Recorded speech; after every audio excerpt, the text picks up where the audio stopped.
Hi friends, good morning actually. ఇది యాక్చువల్గా నేను మనము ట్రేడింగ్ సైకాలజీ గురించి ఆల్రెడీ డిస్కస్ చేసుకుంటున్నాం కదా. సో ఇది నేను యాక్చువల్గా ఇప్పుడు రియల్ టైంలో మార్కెట్ ఆన్లో ఉంది. సో ఇప్పుడు మనకి మార్కెట్ ఆల్రెడీ పక్కన జరుగుతుంది కదా. సో నేను ఇప్పుడు 2 స్టాక్స్ యాక్చువల్గా చూశాను. అవి కొంచెం అంటే I mean to say some kind of 7% ఒక స్టాక్ గ్రాసిమ్, ఇంకొకటి PNB housing finance 10% okay touch చేసినాయి. సో దీని బేస్ మీద నేను ట్రేడింగ్ సైకాలజీలో ఒక కాన్సెప్ట్ ఉందన్నమాట. సో అదేంటంటే సో నేను మీకు ఇక్కడ క్లియర్గా చూపిస్తాను, మీకు అర్థమవుతుంది. ఓకే, ఇది 5 minutes చార్ట్. ఇందాక చూపించింది మీకు డైలీ టైం ఫ్రేమ్. ఇప్పుడు 5 minutes చార్ట్ మీరు చూస్తే PNB housing finance. Okay, so చాలామంది చేసేది ఏంటంటే ఇప్పుడు అంటే ఇది అందరికీ జరుగుతుంది, బట్ ఎలా అవాయిడ్ చేయొచ్చు అనేది, ఎందుకు లాక్ అయిపోతారు అనేది కూడా ఉంటుంది. ఇప్పుడు మీరు గమనిస్తే నేను మీకు దీన్ని పైవోట్ లెవెల్స్ కూడా తీసేస్తాను. సో మీరు గమనించండి, నేను ఇది స్నిప్పెట్ తీస్తాను. సో మనకి క్లియర్గా మనకి డ్రాయింగ్కి ఓకే. సో ఇప్పుడు మనం ఇప్పుడు స్నిప్పెట్ తీసాను అంటే మీరు జస్ట్ ఒక ఇమేజ్ కాపీ తీసాను. సో మీరు you can watch it right. Okay, మీరు గమనిస్తే ఆల్రెడీ మూమెంట్ మనకి ఇక్కడ నుంచి okay starting from here around 241 నుంచి ఇది 5 minutes చార్ట్. ఓకే, మీరు ఇక్కడ చూస్తే 5 minutes chart. Okay, so 5 minutes చార్ట్లో మీకు ఆల్రెడీ 242, ఇది చూడండి రూఫ్ ఎంత ఉందో, 271, ఆల్మోస్ట్ 271 టచ్ చేసింది. అంటే 30 రూపీస్ ఆల్రెడీ అప్ సైడ్ వెళ్ళిపోయింది. సో 10 to 11% అయిపోయింది ఆల్రెడీ. ఓకే, సో 10 to 11% అయిపోయింది. సో ఈ 5 minutes క్యాండిల్స్ చూస్తే మీకు ఇక్కడ స్ట్రెంగ్త్ ఉన్న క్యాండిల్ ఏముంది, అన్నిటికన్నా స్ట్రాంగ్గా ఈ క్యాండిల్ ఉంది. అంటే 255 వరకు కూడా 257 వరకు కూడా ఛాన్స్ ఉంది పడిపోవడానికి మార్కెట్, అంటే స్టాక్ అగైన్ రీబౌండ్ అవడానికి. బట్ దీని కిందకు కూడా అంటే ఈ బిగ్ క్యాండిల్ దగ్గరికి కూడా వచ్చింది అంటే మట్టికి ఓకే. సో ఈ క్యాండిల్ కూడా ఫిల్ చేస్తే అంటే let me draw it. Okay, so ఇలా స్ట్రైక్ అయ్యి మళ్ళీ ఇట్ షుడ్ ఓకే ఇలా మళ్ళీ అప్ సైడ్ వెళ్ళిపోతుంది అనమాట. దీని వేల్ అంటారు. నేను మీకు ఫ్యూచర్లో క్యాండిల్ స్టిక్స్ కానీ లేకపోతే ప్యాటర్న్స్ ఎక్స్ప్లెయిన్ చేసినప్పుడు మీకు చెప్తాను క్లియర్గా. సో ఇక్కడ మనం సైకాలజీ గురించే మాట్లాడుకుంటున్నాం కాబట్టి దీన్ని ఏమంటారంటే ఫియర్ ఆఫ్ మిస్సింగ్ అవుట్ అంటారనమాట. FOMO అని ఈ మధ్యన మ్యూచువల్ ఫండ్స్ వాళ్ళు వీళ్ళందరూ కూడా చాలా బాగా దీన్ని ట్రెండ్ చేస్తున్నారు. ఈ వాట్ ఎవర్ ఈ 4 wordsని లెటర్స్ని ఫియర్ ఆఫ్ మిస్సింగ్ అవుట్ అంటారనమాట. ఫియర్ ఆఫ్ మిస్సింగ్ అవుట్ అంటే ఇక్కడ ఇంట్రాడే ట్రేడింగ్ నేను చెప్పేది. ఇంట్రాడేలో ఇప్పుడు ఇక్కడ మనం ఎందుకంటే మనం వేరే స్టాక్ మీద వర్క్ చేస్తూ ఉంటాం, బట్ సడన్గా న్యూస్ వలనో టిప్స్ వలనో లేకపోతే ఆల్ ఆఫ్ ఏ సడన్ మీరు ఒక స్క్రీనర్ అంటే ఒక ఫిల్టర్ తీసుకుంటారు. ఆ ఫిల్టర్లో మీరు ఏది ఆల్రెడీ 2% 3% పైన మూవ్ అయిందో ఒకసారి మీరు ఫిల్టర్ చేస్తే వెంటనే పిఎన్బి హౌసింగ్ వచ్చేస్తుంది, అలాగే గ్రాసిమ్ కూడా వస్తుంది. అప్పుడు ఏమవుతుందంటే మీరు చార్ట్ చూస్తే క్యాండిల్ స్టిక్స్ తెలిసినోడైతే క్లియర్ కట్గా వెయిట్ చేసి వదిలేస్తాడు. ఓకే, అట్లీస్ట్ లేదు అనుకున్నప్పుడు నెక్స్ట్ స్టాప్ ఇక్కడ పెట్టుకుని ఇక్కడ వరకు వస్తే ఓకే ఇక్కడ వరకు అంటే 257 వరకు వస్తే ఒక 2 points రిస్క్ తీసుకుని అంటే 255 వరకు తీసుకుని వదిలేస్తాడు. స్టాప్ హిట్ అయితే పోయింది, 2 రూపీసే పోయింది. కానీ చార్ట్ చూడకుండా ఓన్లీ ప్రైస్ చూసి మనము అంటే మార్కెట్ వాచ్లో ఉన్న ప్రైస్ చూసి కొంతమంది ఇక్కడ కొంటారు, కొంతమంది పాపం తెలియకుండా ఇక్కడ కూడా కొనేస్తారు. ఎందుకంటే ఇక్కడికి వచ్చేటప్పటికి యూఫోరియా అని మనం కాన్సెప్ట్ చూసాం కదా ట్రేడింగ్ సైకాలజీలో. యూఫోరియా అంటే ఏంటంటే ప్రతి ఒక్కడు ఇంక తయారైపోతాడు, ఇంకా ఇది ఇక్కడ నుంచి వెళ్ళిపోతుంది అంటే ఆ గ్రీడినెస్ అనేది వచ్చేస్తుంది. ఇంకా అంటే ఇక్కడ నుంచి ఇంకో ఫోన్లో ఇంకో ₹2 బుక్ చేసుకుంటాను, ₹1 రాదా, మినిమం ₹1 రాదా అనుకుంటారు. బట్ అక్కడి నుంచి పోనీ ₹1 కోసం వెయిట్ చేస్తున్నాడు, ₹1 స్టాప్ లాస్ పెడతాడా అంటే లేదు, ₹10 స్టాప్ లాస్ పెడతాం తెలియకుండా. సో 270 నుంచి 250 261 వరకు వెయిట్ చేస్తాడు, అహింగా యావరేజ్ చేస్తానే ఉంటాడు.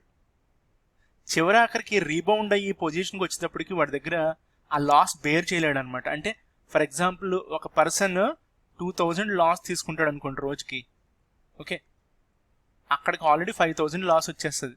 ఇంకా అది ఆ ఫిగర్ చూసి మన ఫిగర్స్ ఉంటాయి కదా, ఐ మీన్ బీపీఎల్ ఉంటుంది, ఎంటీఎం ఉంటుంది, మార్కెట్, ఓకే. సో ఆ ఎంటీఎం దగ్గర ఆ బీపీఎల్ దగ్గర ఫిగర్స్ చూసి ఆ లాస్ చూసి వెంటనే ఆ రెడ్లో చూసి వెంటనే చాలా మంది లాస్ బుక్ చేసేస్తారు. బట్ వెయిట్ చేయడు ఎక్కడి వరకు. ఇది ఒకవేళ ఫియర్ ఆఫ్ మిస్సింగ్ అవుట్ అంటే ఇదే అనమాట కాన్సెప్ట్. ఏంటంటే ఒక స్టాక్ మిస్ అయిన తర్వాత ఓకే మిస్ అయింది కరెక్టే అలా అని చెప్పి పూర్తిగా కూడా వదిలేయకూడదు మనం దాన్ని, ఓకే. ఎందుకు, రీబౌండ్ అవుతాకి అంటే ఒక స్మాల్ కరెక్షన్ ఉంటుంది, ఓకే. ఆ కరెక్షన్ ఫేజ్ ఎక్కడి వరకు వచ్చిందో చూసి ఇక్కడ మనకి స్ట్రెంగ్త్ ఉన్న క్యాండిల్ ఉంది కదా, పెద్ద క్యాండిల్, 5 minutes క్యాండిల్, ఇది చాలా పవర్ఫుల్ క్యాండిల్. దీన్ని మూవ్ చేయాలంటే ఇవాళ చాలా ఇన్స్టిట్యూషన్స్ బై చేసి ఉన్నప్పుడే ఇది మూవ్ అవుతుంది, ఓకే. గుడ్ న్యూస్ ఎలాగా ఉందనుకుందాం బ్యాక్గ్రౌండ్లో, కానీ స్ట్రాంగ్ క్యాండిల్ అనమాట. దీని పవర్ చాలా ఎక్కువ ఉంటుంది. దీన్ని లోపలికి రావాలంటే చాలా చాలా అంటే I mean to say either ఇది ఫేక్ మూవ్ అయి ఉండాలి, అంటే వితౌట్ న్యూస్ ఆపరేటర్స్ గేమ్ అయి ఉండాలి, ఓకే. అప్పుడే మళ్ళీ యాజ్ ఇట్ ఈస్గా కిందకి ఈ పాయింట్కి వచ్చేస్తుంది. సో మళ్ళీ మనం ఒకసారి స్టాక్లోకి వెళ్దాము, అసలు అక్కడ ఏం జరుగుతుందో చూద్దాం.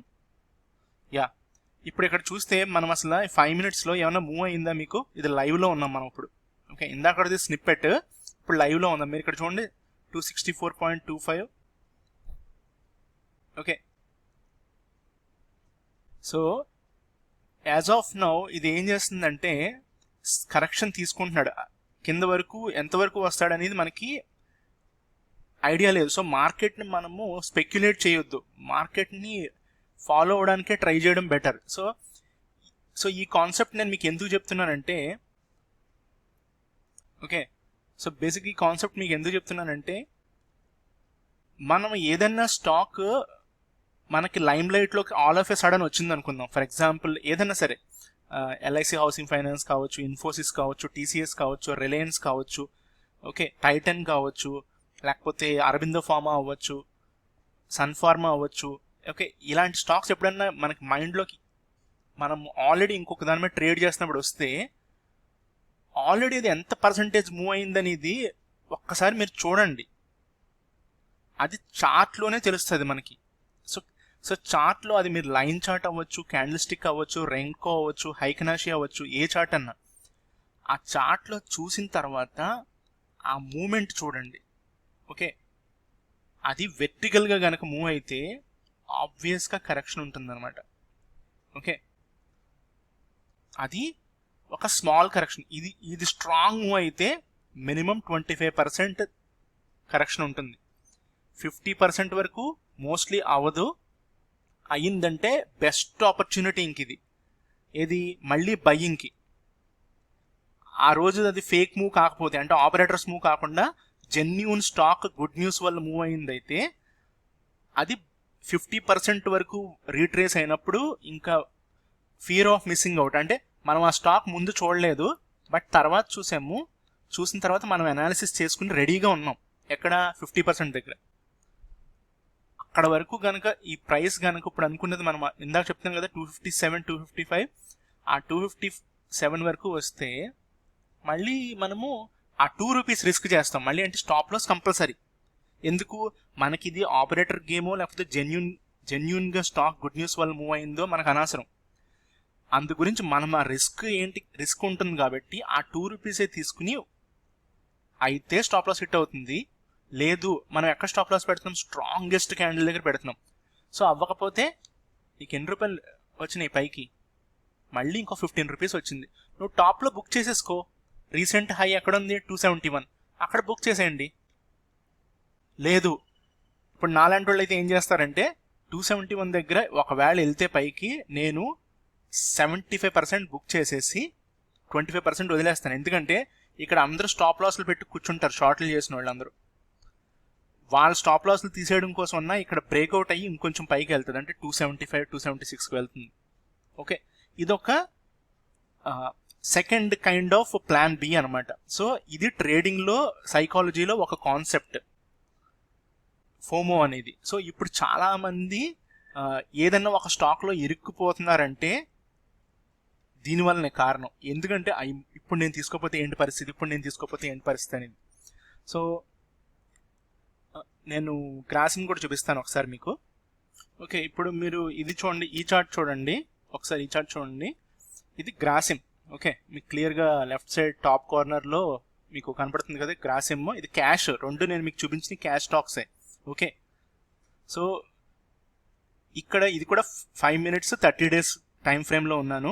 నేను చార్ట్ మీద ఏ కైండ్ ఆఫ్ మూవింగ్ యావరేజెస్ కానీ ఏది ప్లేస్ చేయాలి, జస్ట్ లైక్ ఒక టిక్ యావరేజ్ ప్రీవియస్ క్లోజ్ ఉన్నాయి. ఓకే, సో మీరు చూస్తుంటే, ఓకే మళ్ళీ దీనికి స్నిప్పెట్ తీసుకుంటే మీకు నేను ఎక్స్ప్లెయిన్ చేయడానికి వీలుగా ఉంటుంది. ఓకే, సో ఇప్పుడు మీరు డేట్ టైం అన్నీ చూస్తున్నారు కదా. మనకి బేసిక్గా ఈ ప్లేస్లోంచి మనకి బై అనేది వచ్చేసింది. ఓకే, సో గ్రాసిమ్ స్టాక్లో ఆల్రెడీ హోల్డ్ చేస్తున్న వాళ్ళు ఉంటారు, లాంగ్ టర్మ్కో షార్ట్ టర్మ్కో, లేకపోతే something like by today cell tomorrow అన్నట్టు కాన్సెప్ట్స్లో కొంతమంది న్యూస్ బట్టి ఫాలో అవుతూ ఉంటారు కొంతమంది మీలో. వాళ్ళకి ది బెస్ట్ డే. ఓకే, వాళ్ళు జనరల్గా ఎప్పుడు బుక్ చేసుకోవాలంటే షార్ట్ టర్మ్ అయితే బుక్ చేయక్కర్లా, ఎందుకంటే వాళ్ళకంటూ ఒక టైం, మీకంటూ ఒక టైం ఫ్రేమ్ ఉంటుంది కాబట్టి దాన్ని బట్టి ఫాలో అవ్వాలి. అది ఎవరిని కూడా ఫాలో అవ్వకూడదు ఆ కాన్సెప్ట్లో. Okay, but by today cell tomorrow అనే కాన్సెప్ట్లో కనుక బుక్ చేసి ఉంటే మీరు టాప్లో మీకు ఆల్రెడీ 10% వచ్చేసింది కాబట్టి 8-9% వచ్చింది కాబట్టి గ్రాసిమ్లో 8-9% వచ్చినప్పుడు మీకు మంత్లీ మీరు టార్గెట్ చేసింది 25% అనుకోండి. 1 డేలోనే మీకు అంత పర్సంటేజ్ వచ్చినప్పుడు మీరు ఆబ్వియస్గా బుక్ చేసుకోవాలి కదా. సో మీరు బుక్ చేసుకోవడం బెటర్, ఎందుకంటే రీట్రేస్ అయినప్పుడు వాట్ ఎవర్ ఆ ఫేజ్, ఈ కరెక్షన్ ఫేజ్ని మీరు లాస్ అవ్వరు అనమాట. ఓకే, బట్ ఇక్కడ కాన్సెప్ట్ ఉంది, అదేంటంటే అట్లీస్ట్ ఒక 25-30% అయితే బుక్ చేసుకోకుండా ఉండడమే కరెక్ట్. ఇంత స్ట్రాంగ్ బయింగ్ పవర్ ఉన్నప్పుడు మనం చూసేది 5 minutes chart, but daily time ఫ్రేమ్లో ఎలా ఉంటుంది, ఒక మంచి స్ట్రాంగ్ గ్రీన్ క్యాండిల్ ఫామ్ అవుతుంది, తెలుసు కదా. ఓకే, సో ఇలాంటి స్ట్రాంగ్ గ్రీన్ క్యాండిల్ ఫామ్ అయినప్పుడు ఒకటి అబ్జర్వ్ చేయాలి ఎవరైనా సరే, అదేంటంటే నెక్స్ట్ బేర్ ఫుల్ బేర్, అంటే ఫుల్ బేర్ వస్తే నెక్స్ట్ రోజు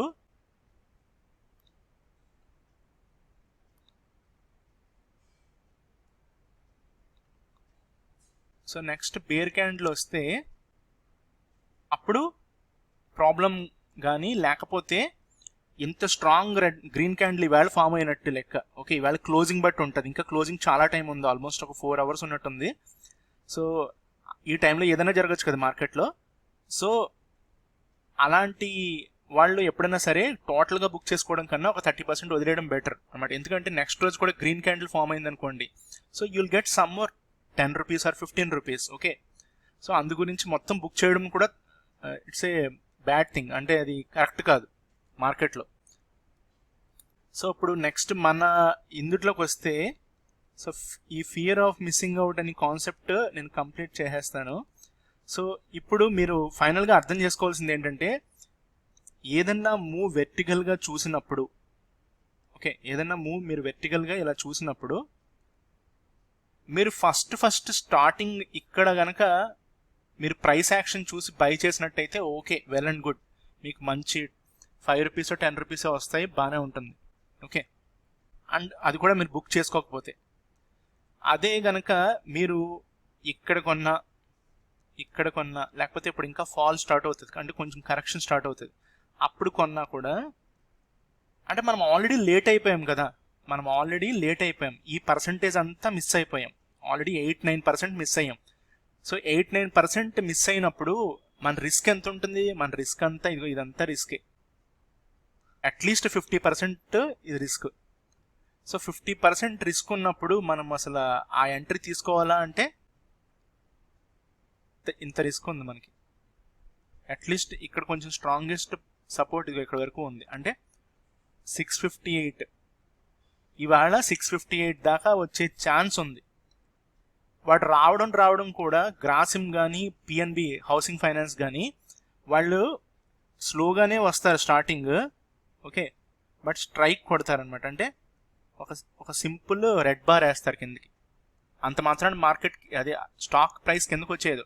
నెక్స్ట్ మళ్ళీ స్లోగా స్టార్ట్ చేసి the power, okay, I mean to say if the big guys, okay, ఎవరైతే ఇక్కడ పెద్ద పెద్ద ఇన్స్టిట్యూషన్ మ్యూచువల్ ఫండ్స్ వీళ్ళైతే ఎవరైతే కొన్నారో వాళ్ళు హోల్డ్ చేస్తాను అని డిసైడ్ అయితే మట్టికి మళ్ళీ ఇక్కడ నుంచి యాజ్ ఇట్ ఈస్గా వాళ్ళు అనుకున్న వాట్ ఎవర్ 680 అవ్వచ్చు 700 కూడా వెళ్ళిపోతుంది అనమాట. ఓకే, సో మనము ప్రైస్ని అందు గురించే ఫాలో అవ్వాలంటున్నాను. మనం ప్రెడిక్ట్ చేయడం అనవసరం. మనం ఇక్కడికి వస్తుంది అనేది మనం ఎందుకు అనుకుంటున్నాం అంటే మనం ఎంట్రీ తీసుకుంటున్నప్పుడు సేఫెస్ట్ బెట్ వేయాలనేది. సో అందరికీ టెక్నికల్ అనాలిసిస్ నేర్చుకుంటారు, బట్ ఎక్కడ మిస్ అవుతామంటే మనం యాక్చువల్గా మనం వెయిట్ చేయం, మనం ఎంట్రీ దాకా వెయిట్ చేయం. మీకు నెక్స్ట్ కాన్సెప్ట్ చెప్పేటప్పుడు నేను ఒక బేసిక్గా అసలు ఎలా జరుగుతుంది మార్కెట్లో ఎంట్రీస్, ఓకే, అంటే ఒక స్టాక్ని మనం మిస్ అయిపోతాము అనుకున్నప్పుడు ఏం చేస్తాము, ఓకే, ఒక ఎంట్రీ మన దాకా వచ్చేదాకా మనము వెయిట్ చేయకుండా మనం ఎంట్రీ దగ్గరికి వెళ్ళిపోతాం, అంటే ప్రైస్ దగ్గరికి మనం వెళ్తాం. ప్రైస్ మన దగ్గర దాకా వచ్చేదాకా మనం వెయిట్ చేయం. బట్ ప్రైస్ ప్రతి చోటకి ఇప్పుడు ఒక ఇది ఉంది, సో ఇది ప్రైస్ అనేది ప్రతి ఒక్కరి దగ్గరికి వెళ్తుంది. ఓకే, సో నేను ఈ కాన్సెప్ట్ అనేది నెక్స్ట్ ఎపిసోడ్లో చెప్తాను. సో ఇది ఎందుకు ఇన్స్టెంట్గా చెప్పాల్సి వచ్చిందంటే ఇలాంటి స్పైక్లు వచ్చినప్పుడు ఒక రోజు ఒక 10% ఒక స్టాక్ వచ్చినప్పుడు ఆ స్టాక్ని చివర్లో ఇంట్రాడే వైజ్ మీరు బై చేయకండి. ఆల్రెడీ ఇంత మిస్ అయినప్పుడు వెళ్ళొచ్చు, నేను వెళ్ళదు అని కూడా చెప్పట్లేదు, ఎందుకంటే నేను ఆ టైప్ కాదు. అంటే ఐ మీన్ నేను ఇది వెళ్ళదు, ఇక్కడ నుంచి రీబౌండ్ అయిపోతుంది అలా అని చెప్పే టైప్ కాదు. సో ఇక్కడ నుంచి కూడా మనకి నెక్స్ట్ ఇంకో 10% వెళ్ళొచ్చు, బట్ ఆల్రెడీ నీకు రిస్క్ వచ్చేసింది కదా. సో రిస్క్ పర్సంటేజ్ పెరిగిపోయింది ఆల్రెడీ. సో మనకి రిస్క్ పర్సంటేజ్ ఎప్పుడైతే పెరిగిందో మనం ఆ స్టాక్ను వదిలేసి ఇంకో స్టాక్ పట్టుకోవాలి. ఓకే, సో నిఫ్టీ 50లోనే మనకి 50 స్టాక్స్ ఉన్నాయి, నిఫ్టీ 500లో 500 స్టాక్స్ ఉన్నాయి.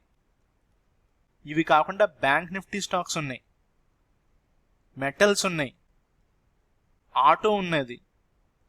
ఓకే, సో ఇన్ని ఉన్నాయి యాక్చువల్గా, మనకు ఫార్మా ఉన్నాయి సెపరేట్గా. సో ఇవి కాకపోయినా కూడా నిఫ్టీ 500 అంటే 500 స్టాక్స్ ఉన్నాయి. 500 స్టాక్స్లో మనము ఏదో ఒక స్టాక్ తీసుకోవచ్చు. ఇదే ఎందుకు తీసుకోవాలి, అది మానేయండి. సో ఎక్కడైతే నీకు రిస్క్ ఉంటుంది అని తెలిసినప్పుడు, అది కూడా మెజారిటీ ఆఫ్ ద రిస్క్ ఎప్పుడు ఒక స్టాక్ ఆల్రెడీ పైకి వెళ్ళిపోయింది. రిలయన్స్ నేను షార్ట్ చేశాను ఒక 1 week back, only on the basis of over sold అనమాట. ఓన్లీ ఓవర్ సోల్డ్ మీదే నాకు ఆ స్టాక్ మీద కంప్లీట్ నమ్మకం ఉంది పైకి వెళ్తుందని. బట్ చాలా మంది అగ్రెసివ్గా కొనేశారు.